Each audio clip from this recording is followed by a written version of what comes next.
Sinon, en mettant ce système de jeu, on a failli encaisser les billes des Zombo le soir. Sinon, c'était une victoire que moi j'ai appréciée. Surtout la seconde victoire après 3 jours qui a fait des Léopards parce que nous avons beaucoup attendu. On va y revenir. Nous avons beaucoup attendu, mais cette victoire d'abord du Soudan, c'était une très belle victoire et qui ne devait pas échapper à un Léopard.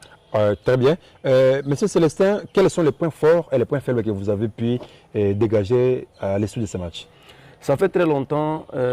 Les points faibles pour nous, d'abord, je commence par les points faibles. Les points faibles, c'est notre attaque. Nous avons de très bons attaquants, mais moins de buts marqués. C'est là où moi je trouve qu'il y a un problème. Et pourtant, aujourd'hui, ce sont des attaquants de classe. Tout à fait. En Europe. Je ne sais pas pourquoi les Léopards, avec de très bons attaquants, mais marquent peu. C'est ça au moins notre grand problème. Mais nous avons maîtrisé les milieux du terrain. Le coach a aussi maîtrisé la défense et les gardiens impeccables. Je sais pas. Dimitri Berthaud. Oui. Notre Congolais, les gens l'appellent, les autres qui les qualifient d'étrangers, mais c'était Congolais qui joue aux couleurs de l'équipe nationale, aux couleurs de notre pays. Mais c'est ça notre problème. Nous avons des attaquants comme Essende dans leur championnat. Ils brillent très bien. Simon Banza, c'est un bon attaquant. Katompa. Nous avons Théo Bongo, nous avons aussi Wissa d'abord que je voulais parler, qui est en train de faire un bon temps avec son équipe de Brentford. Une saison impeccable en Premier League. Si lui ne marque pas, c'est Mbemo. Il y a des attaquants qui marquent pour cette équipe anglaise. Et d'ailleurs, pour votre information, il est devenu le meilleur buteur de l'histoire de la formation de Brentford en Premier League anglaise. Effectivement, mais je ne sais pas. Lorsqu'il vient en équipe nationale des Léopards, il sombre. C'est là où le coach va essayer de travailler peut-être le mental des joueurs, les préparateurs physiques peuvent travailler les joueurs mentalement et aussi sur le plan tactique, voir comment déplacer soit les positions de certains joueurs. Parce que je vois Wissa joue toujours là où il joue en Angleterre. Mais sinon, en Angleterre, il joue à des attaquants. Il n'y a que 2 pointes. Lui, Mbemo. Mais chez nous ici, il joue souvent à 3 attaquants. Je ne sais pas si parfois les coachs peuvent aussi adapter ce système de jeu de 4-4-2. 4-4-2 avec l'arsenal d'attaquants que nous avons. Effectivement, même les Real de Madrid a beaucoup d'attaquants. Souvent, si ça ne marche pas, on fait les 4-4-2. Et un attaquant peut jouer au milieu du terrain pour compenser aussi les vides qui. Comme d'ailleurs Silas Kantompa avait joué au milieu du terrain contre les Suèdes. C'est au moins ça le grand problème pour ce match-là. L'attaque n'a pas bien fonctionné, bien qu'on a marqué ces billes avec Bongonda sur l'effort personnel. Voilà. En tout cas, je félicite. C'était une victoire, bien que c'est Bongonda qui a marqué, mais c'est collectif.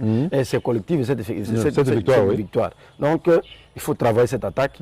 On va voir que cette équipe de Léopards va nous amener encore beaucoup de victoires. Merci, merci beaucoup. La RDC qui a battu le Soudan du Sud par 1-0. Un score étriqué, mais très important pour la suite de la compétition, car la RDC aujourd'hui est en train d'occuper déjà la première place de son groupe, donc du groupe C, au détriment même des Lions de la Teranga du Sénégal. Monsieur Célestin, 3 jours plus tard, nous avons effectué un périple du côté de Nouadhibou, la deuxième ville de la Mauritanie, où nous avons quand même réussi à battre la formation de la Mauritanie par 2-0. Par rapport au match des Soudan du Sud, est-ce que le match de la Mauritanie était un match beaucoup plus plaisant? Ce n'était pas un match plaisant, c'était un match que les joueurs avaient pris avec beaucoup d'intérêt. Ce n'était pas parce que l'équipe de la Mauritanie, vous vous rappelez très bien, c'est une équipe révélation du continent. Tout à fait. Depuis un certain temps, l'équipe est en train de montrer même les grandes formations. Et lors de ce match, la Mauritanie voulait aussi se relancer. Alors, si vous suivez bien, après le match du Soudan du Sud, tout le monde s'est focalisé à ce match-là. Et tout le monde voyait que c'est cette formation, cette équipe de la Mauritanie qui pouvait nous faire mal, contrairement même au Sénégal. Tout à fait. Parce qu'on avait vu que cette équipe de Mauritanie a un collectif bien compact, des joueurs qui vous jouent très bien avec un défenseur de tout-puissant Mazembe qui joue là-bas, et des grands joueurs qui jouent dans des grands championnats. Tout à fait. Alors, ce n'était pas un match plaisant, seulement les Léopards ont pris au sérieux cette formation. Alors, en prenant au sérieux cette formation, et avec l'intelligence également de certains attaquants et les milieux du terrain qui a beaucoup bien fonctionné, ça a payé pour nous. Et c'était une très belle victoire pour notre parcours. Ça prouve déjà que après cette victoire, les Léopards peuvent conserver cette première position si on ne fait pas des bêtises, des dernières minutes qu'on a toujours eu l'habitude de les faire. En 2018, on avait raté la qualification mondiale contre la Tunisie et pourtant on menait par 2-0. Effectivement, c'est pourquoi je vous dis que bon, c'était avec la Tunisie et un autre coach. Oui. Aujourd'hui, nous avons des Sabres qui a su maintenir cette équipe dans un... avec presque une nouvelle génération. Voilà, tout à fait. Les Léopards, mon frère, ne manquent pas de joueurs. Il y a un problème du staff. Lorsqu'on sélectionne des coachs, il y a des coachs qui viennent et qui ont des difficultés pour repérer les joueurs. Tout à